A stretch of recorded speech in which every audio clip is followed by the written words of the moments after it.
विधानसभा निवडणुकीत मतदान केंद्रावर केलेल्या मारहाण प्रकरणी कैलास फड विरोधात परळी शहर पोलीस स्टेशनमध्ये मारहाणीचा गुन्हा दाखल झालेला आहे। कैलास फड हा मंत्री धनंजय मुंडे यांचा कार्यकर्ता आहे। मात्र मारहाण प्रकरणी तब्बल 82 दिवसांनंतर कैलास फडसह त्याच्या मुलावर गुन्हा दाखल करण्यात आला आहे। या संदर्भात सामाजिक कार्यकर्ता अंजली दमानिया यांनी सोशल मीडियावर पोस्ट केली। तसंच बीडचे पोलीस अधीक्षक नवनीत कावत यांचे आभार मानले। परळीतील निवडणूक पुन्हा शिस्तीत घ्या, किती मतदान झालं ते कळेल असं त्यांनी यावेळी पोस्टमध्ये म्हटलं।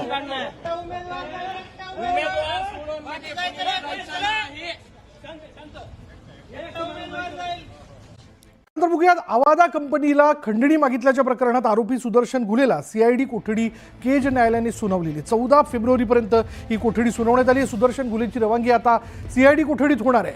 आवादा कंपनी खंडणी प्रकरणी सुदर्शन घुलेला सीआयडी कोठडी देण्यात आली आहे। 14 फेब्रुवारीपर्यंत ही कोठडी देण्यात आल्याचं कळतंय आणि आता सुदर्शन घुलेची पुढली रवानगी जी आहे ती आता सीआयडी कोठडीत होणार आहे। सरपंच संतोष देशमुख हत्या प्रकरणातील आरोपी सुदर्शन घुलेची आता सीआयडी कोठडीत रवानगी केली जाते। त्याला 14 फेब्रुवारीपर्यंत सीआयडी कोठडी केज न्यायालयाने सुनावली आहे। मकोका लावण्यात आलेला आणि या सगळ्या याच्यात खरं तर सुदर्शन घुलेला जामीन मिळणं नियमानुसार कठीण आहे। जामीन त्याला मिळू शकत नाही, पण आता 2 तपास यंत्रणा या बाबतीत तपास करताना आपण बघतोय आणि या सीआयडीच्या कोठडीमध्ये आता सुदर्शन घुलेची रवानगी करण्यात येते। अधिक तपशील आपण जाणून घेणार आहोत। आमचे प्रतिनिधी सुरेश जाधव आपल्या बरोबर आहेत। सुरेश, केज न्यायालयानं 14 फेब्रुवारीपर्यंत सीआयडी कोठडी सुनावली। सुदर्शन घुलेला काय म्हटलंय न्यायालयानं? सुदर्शन घुले हा संतोष देशमुख हत्या प्रकरणातील आरोपी आणि त्याला न्यायालयीन कोठडी देण्यात आली होती, त्यामुळे तो जेलमध्ये होता। मात्र आज सीआयडीनं त्याला केज न्यायालयासमोर हजर केलं आणि खंडणी प्रकरण जे आवादा कंपनीला 2 कोटी रुपयाची खंडणी मागितली होती, वाल्मिक कराड, सुदर्शन घुले आणि विष्णू चाटे हे 3 आरोपी आहेत। त्यापैकी सुदर्शन घुले याची खंडणी प्रकरणामध्ये अटक केलेली नव्हती आणि त्याच्याकडून चौकशी देखील करायची आहे। खंडणी नेमकी कशी मागितली होती, कशा पद्धतीने मागितली होती, या संपूर्ण प्रकरणाचा तपास करायचा आहे। पण 5 दिवसाची पोलीस कोठडी सीआयडीनं मागितली होती। मात्र सीआयडीच्या अधिकाऱ्यांनी मागितलेल्या कोठडीवरती युक्तिवाद झाला आणि त्यानंतर 3 दिवसाची सीआयडी कोठडी ही सुदर्शन घुलेला मिळालेली आहे। त्यामुळे आता नेमकं एकंदरीत या खंडणी प्रकरणामध्ये वाल्मिक कराड यांचा किती सहभाग आहे, त्यांच्या सांगण्यावरूनच हा सगळा प्रकार घडला होता का, या सगळ्या गोष्टी आता सीआयडीच्या तपासातून समोर येणार आहेत। मात्र सुदर्शन घुले हा संतोष देशमुख हत्या प्रकरणातील देखील आरोपी आहे, अॅट्रॉसिटी मारहाण प्रकरणातील देखील आरोपी आहे आणि खंडणी प्रकरणात देखील आरोपी आहे। त्यामुळे सुदर्शन घुलेला मोक्काची कारवाई करत असताना त्याला मास्टर माइंड देखील त्या ठिकाणी सीआयडीनं दाखवलेलं होतं। त्यामुळे एकंदरीत सुदर्शन घुले याची आता जी सीआयडी कोठडी असणार या 3 दिवसामध्ये नेमके सीआयडी कोणत्या कोणत्या गोष्टीचा तपास करते आणि खुनाचं जे प्रकरण घडलं होतं ते खंडणीच्या नंतर घडलेलं होतं। त्यामुळे एकंदरीत या संपूर्ण प्रकरणाची जी उकल आहे ती या आजची 3 दिवसाची सीआयडी कोठडी दिली यातून समोर येईल का हे पाहणं महत्त्वाचं ठरेल। विशाल, धन्यवाद सुरेश या सगळ्या तपशिलाबद्दल। तर सुदर्शन घुलेला 14 फेब्रुवारीपर्यंत केज न्यायालयानं सीआयडी कोठडी सुनावली आहे। यापुढे त्याची रवानगी आता सीआयडी कोठडीत केली जाईल।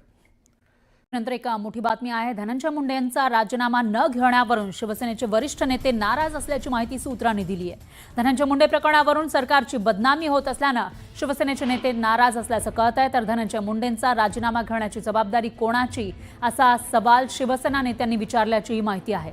धनंजय मुंडे यांच्या प्रकरणावरून सरकारची होत असलेली बदनामीबाबत शिवसेना नेत्यांनी चिंता व्यक्त केली आहे। शिवसेनेचे वरिष्ठ नेते धनंजय मुंडे यांच्या राजीनाम्यावरून राष्ट्रवादीवर नाराज आहेत।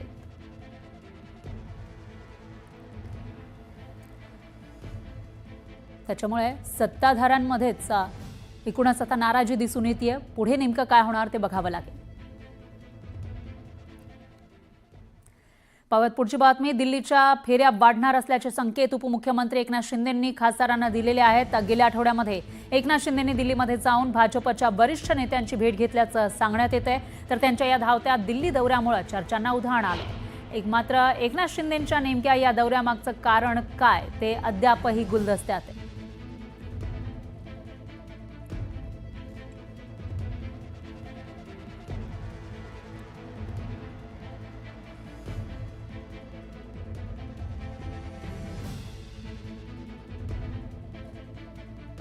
ची बातमी आपल्या हाती पोहोचतेय। मसाजोगचे सरपंच संतोष देशमुख हत्ये प्रकरणातील वाशी इथला आणखी एक सीसीटीव्ही व्हिडिओ समोर आलाय।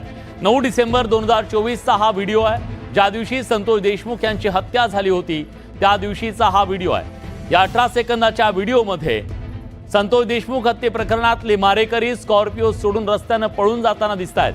पाठीमागे पोलीस असताना देखील पोलिसांच्या समोर हे आरोपी पळून कसे गेले असा सवाल या निमित्तानं उपस्थित होतोय. स्कॉर्पिओ रस्त्यावर सोडून हे सगळे आरोपी पळून जातानाचा हा व्हिडिओ आता समोर आलाय. सुरेश जाधव आपले प्रतिनिधी आता आपल्या सोबत आहेत. सुरेश, हा व्हिडिओ नेमका कुठला आहे, काय याबद्दलचा तपशील आहे? संतोष देशमुख हत्ये प्रकरणामधील ज्या दिवशी 9 तारखेची घटना घडली होती आणि आरोपीने अपहरण करून हत्या केल्यानंतर रस्त्यावरती डेड बॉडी टाकून हे पळून गेले होते आणि वाशी चौकात म्हणजे जात असताना पारा चौक म्हणून वाशी मधलं एक ठिकाण आहे, त्या ठिकाणचा हा सीसीटीव्ही फुटेज आहे, ज्यामध्ये आरोपी हे रस्त्यावरती स्कॉर्पिओ लावतात आणि त्या स्कॉर्पिओ मधून तब्बल 6 जे आरोपी आहेत ते 6 आरोपी तिथून पळून जाताना पाहायला मिळतात. विशेष म्हणजे आपण जर बघितलं तर या ठिकाणी नाकेबंदी देखील करण्यात आलेली होती. पोलिसांना अगोदरच अलर्ट करण्यात आले होते, आरोपी या दिशेने गेले हे देखील माहित होतं. मात्र पोलिसांच्या हाकेच्या अंतरावरून हे सगळे आरोपी पळून जात असताना पोलिसांनी पाठलाग का केला नाही असा सवाल देखील त्या ठिकाणी उपस्थित केला जातोय. विशेष म्हणजे ज्या दुकानामधला हा सीसीटीव्ही आहे तिथल्या दुकानदाराला देखील विचारलं, मात्र पोलीस अवघ्या हाकेच्या अंतरावर होते. मात्र स्कॉर्पिओ सोडल्यानंतर कुठल्याही पोलिसांनी त्यांचा पाठलाग केला नाही. जर पोलीस त्यांच्या पाठीमागे जर पाठलाग केला असता तर हे आरोपी त्याच ठिकाणी सापडले असते असं देखील तिथले प्रत्यक्षदर्शी आहेत त्यांनी सांगितलं. मात्र तब्बल आता 60 दिवसानंतर अशा पद्धतीचे नवनवीन जे व्हिडिओ येत आहेत, सीसीटीव्ही फुटेज येत आहे, त्यावरून पोलीस प्रशासनाच्या जे कार्यप्रणाली आहे त्याच्यावरती देखील प्रश्नचिन्ह उपस्थित होतोय. मात्र जे 6 आरोपी आहेत त्यांनी रस्त्यावरती गाडी लावली आणि पोलिसांची नाकेबंदी पुढे सुरू असताना ज्यावेळेस एखादी गाडी रस्त्यावरती लावली जाते आणि त्यानंतर त्यातून काही लोक उतरून पळून जातात, त्यावेळी पोलिसांनी क्विक ऍक्शन घेऊन जर त्यांच्या पाठलाग करून जर त्यांना पकडलं असतं तर साहजिकच ते 6 आरोपी त्याच वेळी सापडले असते. नव्हे की त्यांना सोडण्यासाठी एवढा 9 पथके रवाना करण्यात आले. त्यामुळे एकूणच या संपूर्ण पोलिसांची जी यंत्रणा आहे त्याच्यावरतीच जो संशय आहे तो व्यक्त केला जातो. धन्यवाद सुरेश, तुम्ही दिलेल्या सगळ्या सविस्तर माहितीबद्दल. विधानसभा निवडणुकीत मतदान केंद्रावर केलेल्या मारहाण प्रकरणी